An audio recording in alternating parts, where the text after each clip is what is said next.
how can we help children stay socially connected during these difficult times? It's a good and hard balance.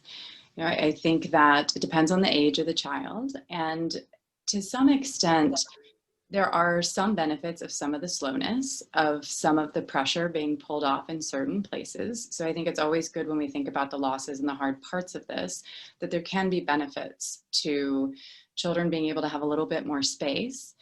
In terms of what do we do? How do we get them to socialize? The weather is beautiful right now, and being able to be outside and being able to see people physically from a safe distance is wonderful, because it is qualitatively different, for kids to be able to see each other's faces in person. In order to really be able to facilitate this in the winter, a lot of it is going to be virtual.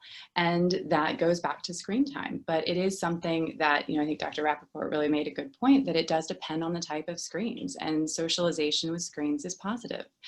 Something else to consider, though, is that this is temporary. We don't know what temporary looks like, and we just kind of have to radically accept that right now this is what's happening, but that children are incredibly resilient. So they will likely bounce back and be okay. Kids' brains are very plastic. Things can change, they can adapt, and they find ways. And they also have, their parents, and they have siblings if they have siblings. And these things are not lost. We're social beings, and that's an innate drive. So it's not something that's going to be lost and they're going to forget how to do things, socially. So I think being able to allay some of those fears and know that once we're able to go back to life as we knew it, hopefully, that they'll be able to pick back up.